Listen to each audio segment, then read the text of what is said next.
வணக்கம். இன்றைய பார்வை உங்களை வரவேற்றுக் கொள்கிறது. சீன அரசாங்கத்தின் 3வது உயர் முகமான ஜாவோ லெஜியின் கொழும்பு பயணம் இடம்பெறுவதற்கு ஒரு நாள் முன்னதாக சரையிலென இந்திய பெரியனர் வீட்டின் உயர்மட்ட குழுவுடனும் பிரதமர் நரேந்திர மோடிஜியின் அனுரவுக்குரிய சிறப்பு செய்தியுடனும் இந்திய வெளியுறவு அமைச்சர் ஜெய்சங்கர்ஜி நாளை கட்டுநாயக்காவில் குதிக்கிறார்.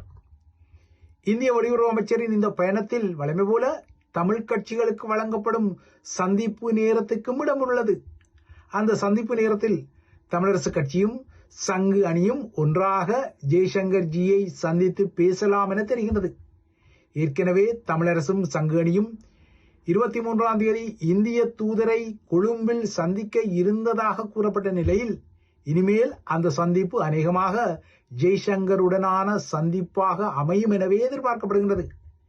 இந்த சந்திப்பு ஒப்பேற்றப்பட்டால் இதன் பின்னணியானது அண்மையில் சென்னையில் கஜேந்திரன்களின் அணி ஏற்படுத்திய சந்திப்புகளின் உற்றுநோக்கலுக்குரிய பதிலாகவும் மாறக்கூடும். ஆனால் தமிழரசு கட்சியும் சங்கு அணியும் இந்திய அமைச்சரின் வருகை குறித்து தெரிய வைக்கப்படாமல் தான் இந்தியா ஹவுஸ் இந்திய தூதருடனான சந்திப்புக்கு நாள் குறித்த பின்னர் அதனை தற்போது அமைச்சர் ஜெய்சங்கருடனான சந்திப்புக்கு மாற்றியுள்ளதோ என்ற ஐயங்களும் இருக்கத்தான் செய்கின்றன. ஜெய்சங்கரை பொறுத்தவரை தமிழ் தேசிய மக்கள் முன்னணி அல்லது தமிழ் மக்கள் பேரவை ஆகிய இரண்டு தரப்புகளும் அவரை சந்திப்பதற்கு நேரம் ஒதுக்கப்பட்டதாக இதுவரை தெரிய வராததால் அவ்வாறான சந்திப்புகளுக்கான வாய்ப்புகள் இல்லை எனவே தெரிகிறது. ஆனால் தமிழருக்கு சமஸ்தியை வழங்குமாறு டெல்லிக்கு அழுத்தமாக கூறுங்கள் என்ற கோதாவில் அண்மையில் சென்னை மிஷனில் பங்கெடுத்த கஜேந்திரன்களின் அணி ஏன் சாட்சிக்காரன் காலில் விழுவதை விட, அதாவது சென்னை போன்ற பாஜகவுடன் உடன்படாத தமிழக முதல்வரின் காலில் விழுவதை விட கொழும்பில் வைத்து ஜெய்சங்கருடனான சந்திப்பில் பங்கெடுத்து நேரடியாக பாஜகவின் முகமான ஜெய்சங்கருக்கே சமஸ்தியை வழங்குங்கள் என்ற ஒரு கருத்தை தெரிவித்திருக்கலாம் என்ற ஒரு விடயமும் இருக்கத்தான் செய்கின்றது. இதற்கிடையே இவ்வாறான அரசியல் அதிர்வுகள் எல்லாம் இருந்தாலும் யதார்த்த ரீதியில் யாழில் இன்று மீண்டும் தையிட்டி திஸ்ஸ விகாரை முன்றலுக்கு இல்லைனால் அருகில் பதற்றங்கள் நீடித்தன. சில காட்சிகள் தெரிந்தன. அந்த இடத்தில் போராட்டம் ஒன்று அறவழியில் முன்னெடுக்கப்பட்ட போது மேற்கொள்ளப்பட்ட கைதுகளால் இந்த பதற்றங்கள் உருவாகியிருந்தன. வலிகாமம் பிரதேச சபை தவிசாளரும் வேலன் சுவாமி உட்பட்ட ஐவரும் பலாலி காவல்துறையினரால் கைது செய்யப்பட்டதாக தெரிய வருகின்றது. அடுத்த பௌர்ணமி நாளில் திஸ்ஸ விகாரையில் புதிய புத்தர் சிலையொன்றை குந்த வைப்பதற்கான ஏற்பாடுகள் முழு வீச்சாக இடம்பெற்று வரும் நிலையில்தான் அதே விகாரைக்கு முன்பாக இது ஒரு சட்டவிரோதமான விகாரை என மும்மொழிகளிலும் அறிவித்தல் பலகை ஒன்றை வைப்பதற்கு பிரதேச சபை முடிவெடுத்துள்ள நிலையில் இந்த போராட்டம் இன்று நடத்தப்பட்டது. அதில் பதற்றங்களும் அடாவடிகளிலும் இடம்பெற்றன. நாளை இந்தியா ஜெய்சங்கர் இலங்கைக்கு பறக்கும் நிலையில் மீண்டும் தையிட்டி சிக்கல் முன்னகரங்குக்கு நகர்த்தப்பட்டுள்ளது. சீனாவின் உயர்முகம் கொழும்பில் கால் பதிப்பதற்கு முன்னர் ஜெய்சங்கர் திடுதிப்பென இலங்கைக்கு செல்வது சீனாவை விட இலங்கைக்கு இந்தியாதான் நெருக்கம் என்பதற்குரிய ஒரு குறியீட்டு செய்தியாகவும் இருக்கக்கூடும். ஆனால் இவ்வாறான ஒரு நகர்வு வரும் என்பதை கடந்த 14ஆம் தேதி இன்றைய பார்வை ஊகமாக குறிப்பிட்டிருந்தது. சீன உயர்முகம் இலங்கைக்கு பயணப்படுவதால் இனிமேல் இந்தியாவிலிருந்து ஒரு உயர் அமைச்சக தலை இலங்கைக்கு பயணப்படக்கூடும் என கடந்த 14ஆம் தேதி இன்றைய பார்வை பதிவில் கூறப்பட்ட நிலையில் நாளை அதுதான் நடக்க உள்ளது.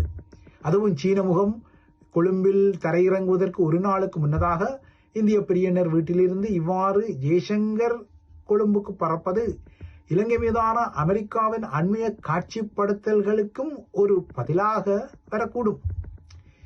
தித்வா சூறாவளி இலங்கையை கடந்த பின்னர் அமெரிக்காவின் முக்கிய ராஜதந்திரியான அலிசன் ஹூக்கர் இலங்கைக்கு சென்று அனுரவுடன் பேசியிருந்தார். அதன் பின்னர் அமெரிக்க படையினர் தங்கியிருந்த கட்டுநாயக்கா வான்படை தளத்துக்கு சென்று அங்கு நிலை கொண்டிருந்த அமெரிக்க படையினருடனும் பேசிவிட்டு திரும்பியிருந்தார்.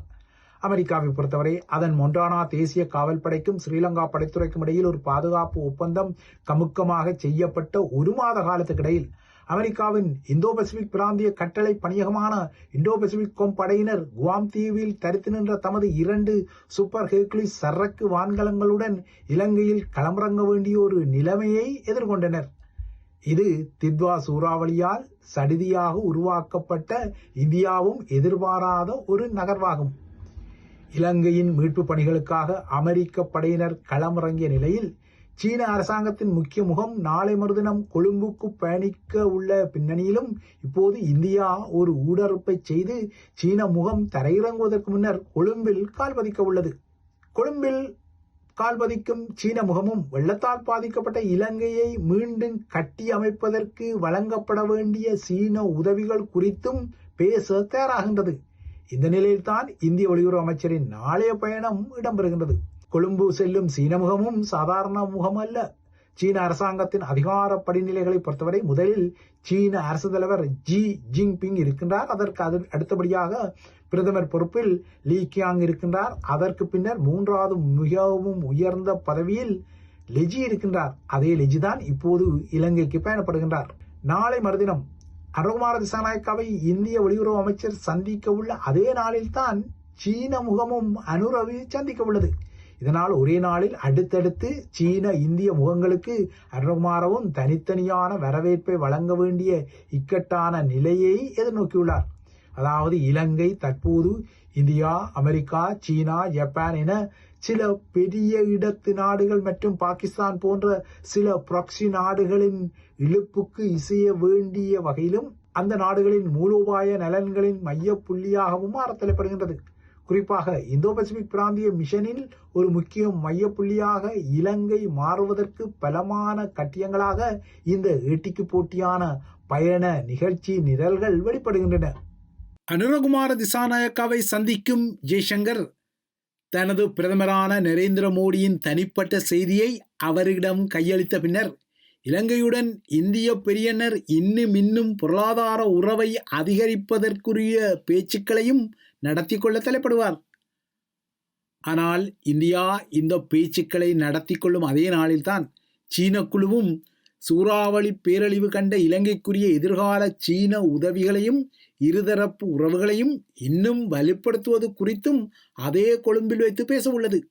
அனுர அரசாங்கத்தை பொறுத்தவரை நாட்டை மீண்டும் கட்டியெழுப்புவதற்கு பில்லியன்களின் தொகையில் நிதி தேவைப்படுவதால் அதற்கு இந்தியா, சீனா, அமெரிக்கா எல்லாமே இப்போது தேவைப்படுகின்றது.